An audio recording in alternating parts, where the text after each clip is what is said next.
Hello everyone.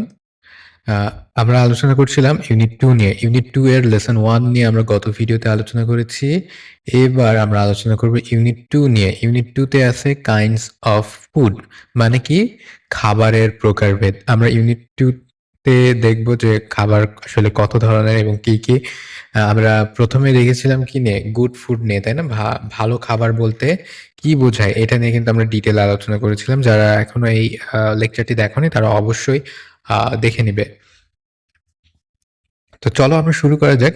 Kinds of food মানে খাবারের প্রকারভেদ। তো খাবারের প্রকারভেদ দেখো কিওয়ার্ডের ভেতরে খাবারের প্রকারভেদ কিন্তু দেওয়া আছে। একটা হচ্ছে কার্বোহাইড্রেট, প্রোটিন, একটা ভিটামিন, একটা মিনারেলস। ঠিক আছে?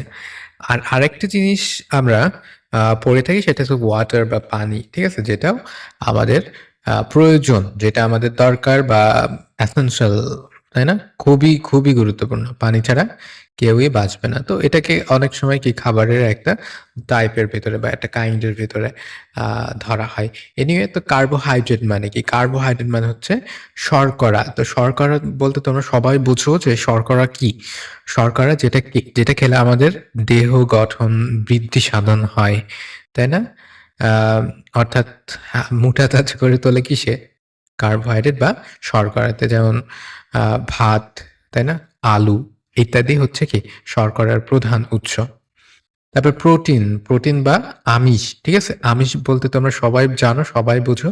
আমিষ মানে কি? আমিষ মানে হচ্ছে আ মাছ, মাংস, তাই না? এগুলো সবই আমিষ। তো আমিষের ভেতরে আবার ২ ধরন আছে। তোমরা কিন্তু অলরেডি পড়ে আসছো। আ ৪র্থ শ্রেণীতে, ৫ম শ্রেণীতে, তাই না? সব শ্রেণীতে অলমোস্ট পড়ে আসছো যে প্রোটিনের ২ টা সোর্স আছে। একটা হচ্ছে কি উদ্ভিজ্জ আমিষ এবং আরেকটা হচ্ছে প্রাণিজ আমিষ। তারপর আছে ভিটামিন। তোমরা ভিটামিন সম্পর্কেও পড়ে আসছো এবং কিসে কোন ভিটামিন থাকে তা কিন্তু মোটামুটি সবাই জানো। তাই না? Vitamin A, vitamin B complex, vitamin C, vitamin D, তাই না? ভিটামিন ডি, তারপরে আর কি? কি দেখছো? ভিটামিন কে, ভিটামিন ই, তাই না? তারপরে কি? এই যে এই ভিটামিনগুলা তোমরা দেখছো যে বিভিন্ন ধরনের শাকসবজিতে, বিভিন্ন ধরনের ফল-মূলে বিভিন্ন ধরনের ভিটামিন থাকে, রাইট? তো এটা তোমরা জানো বা বিভিন্ন যে সকল মাছ আছে, মাছের কলিজা হতে পারে বা প্রাণীজ আমিষের যে কিছু কলিজা থাকতে পারে, ওইখানে অনেক ধরনের কিন্তু ভিটামিনস আছে। তারপর কি মিনারেলস। মিনারেলস মানে কি জানো?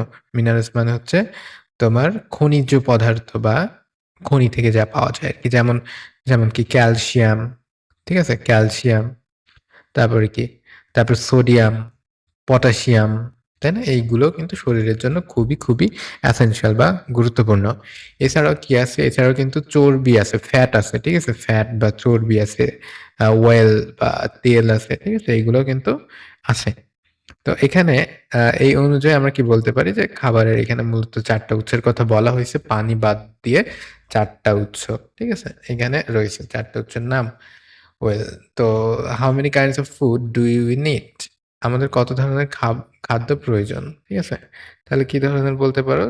৪ ধরনের বলতে পারো। যেহেতু এখানে লিখে আছে সেই অনুযায়ী হোয়াট দে আর তারা কি? যেহেতু এই যে ওইগুলো লিখে আছে কি they are carbohydrate, protein, vitamins and minerals, তাই না? আ তারপরে দেখো, আমাদের কিছু এমসিকিউ আছে। এমসিকিউ গুলার উত্তর দিতে হবে। Food are divided into classes according to their, ঠিক আছে? আ খাবারগুলা কি বিভক্ত বা ভাগ করা হয়েছে, কিসের উপর ভিত্তি করে ভাগ করা হয়েছে? এই যে ৪ টা ভাগ তুমি দেখতে পাচ্ছ, তাই না? এটা কিসের উপরে আসলে ভিত্তি করে আ দেয়া হয়েছে? এদের কি শেপ সাইজের উপরে? না তো। এদের আকার আকৃতির উপরে না কিন্তু। তারপরে আ কালার অ্যান্ড টেস্ট এর রং বা এর স্বাদের জন্য না কিন্তু। ওয়াটার দে কনটেইন তাদের ভিতরে যে পানি আছে তার উপরে না কিন্তু। তাই না? তাহলে কি? সাবস্টেন্সেস দে কনটেইন এদের ভেতরে যে কি আছে, তাই না? কি পদার্থ আছে সেটার উপর ডিপেন্ড করে আ খাবারগুলোকে এই ৪ টা ভাগে ভাগ করা হয়েছে। তো এদের ভেতরে যে কি উপাদান আছে সেই উপাদানের উপর ভিত্তি করে। সাবস্টেন্সেস মানে আমরা কি পড়েছিলাম? উপাদান পড়েছিলাম, তাই না? দে কনটেইন মানে তাদের ভেতরে কি আছে এটা আরকি। আচ্ছা potatoes contains a lot of এই যে একটু আগে বললাম না যে আলুতে কি থাকে বলো তো? আলুতে থাকে হচ্ছে কার্বোহাইড্রেট বা শর্করা, তাই না? আবার ভাতেও প্রচুর পরিমাণে কি থাকে? শর্করা থাকে, তাই না? আচ্ছা তারপরে দেখো আলুতে কি আলুতে কি প্রোটিন থাকে? প্রোটিন থাকে না তো। ভিটামিনও থাকে না। মিনারেল থাকে না। ঠিক আছে? আবার কিঞ্চিৎ পরিমাণ কিন্তু থাকতেও পারে। তবে সবথেকে বেশি পরিমাণ থাকে যেখানে বলেই দিছে কিন্তু লট অফ, তাই তো? প্রচুর পরিমাণে থাকে কি কার্বোহাইড্রেট। বুঝা গেছে? আচ্ছা। তারপরে দেখো বাটার অ্যান্ড ঘি।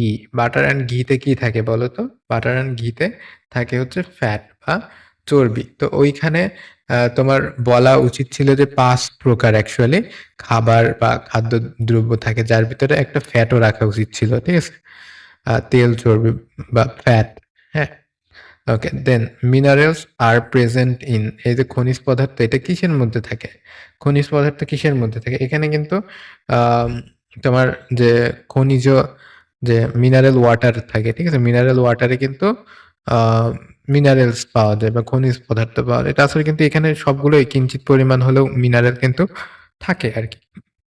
বিশেষ করে তোমার এই দুধে, ঠিক আছে? তবে সবথেকে বেশি পরিমাণে কোনটায় থাকে? ওয়াটারে। তোমার যখন এমন এমসিকিউ থাকবে, যখন কনফিউজিং থাকবে, তখন কি করবা? যেটাতে সবথেকে বেশি রিলেভেন্ট মনে হয়, ঠিক আছে? মাল্টিপল চয়েস কোয়েশ্চেন এর নিয়ম কি জানো?